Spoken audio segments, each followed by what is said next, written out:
ఈరోజు ఒక తేదీ కాదు, మేడే అంటే కార్మికుల రక్తంతో రాసుకున్నటువంటి రోజును ఈరోజు మేడేగా జరుపుతున్నాం.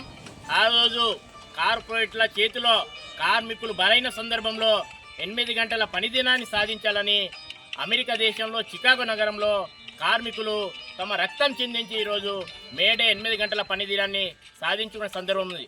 అదే సందర్భంలో బీజేపీ అధికారంలో వచ్చి ఈరోజు కార్మిక హక్కులను, కార్మిక చట్టాలను ఈరోజు మార్చే ప్రయత్నం చేస్తుంది.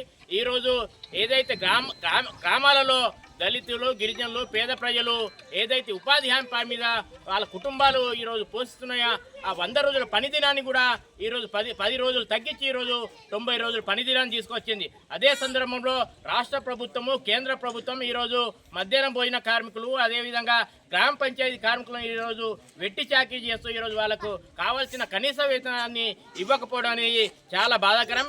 ఈరోజు కేంద్రంలో బీజేపీ ప్రభుత్వము ఈరోజు దళిత, బడుగు, బలహీన వర్గాలకు ఉపయోగపడేటటువంటి ఈరోజు ఉపాధి హామీని కూడా నిర్వీర్యం చేసి ఈరోజు వారిని పేదలుగా మార్చేటటువంటి ప్రయత్నం చేస్తుంది. కాబట్టి మేడేని స్ఫూర్తి తీసుకొని ఈరోజు కార్మిక హక్కులను, కార్మిక చట్టాలను ఈరోజు సాధించాల్సిందిగా రేపు కార్మికులను ఐక్యం చేస్తూ ఈరోజు రాష్ట్ర ప్రభుత్వం మీద, అదేవిధంగా కేంద్ర ప్రభుత్వం మీద తప్పకుండా మేము పోరాడతాం. కాబట్టి వెంటనే ఏదైతే రాష్ట్ర ప్రభుత్వం కానీ, కేంద్ర ప్రభుత్వం కానీ ఏదైతే కార్మికులకు ఏదైతే హామీ ఇచ్చిన గ్రామ పంచాయతీ కార్మికులు, మధ్యాహ్న భోజన కార్మికులకు, అదేవిధంగా అంగన్వాడీ, ఆశా తదితర సంఘటిత రంగాల కార్మికులకు ఏదైతే హామీ ఇచ్చిందో ఆ హామీని వెంటనే నెరవేర్చే విధంగా రాష్ట్ర ప్రభుత్వం, కేంద్ర ప్రభుత్వం ఆ దిశగా చొరవ చేసుకోవాలి. లేనట్లయితే కార్మిక వర్గాన్ని ఏకం చేసి రాష్ట్ర, కేంద్ర ప్రభుత్వాలపైన పోరాడతామని తెలియజేస్తున్నాం.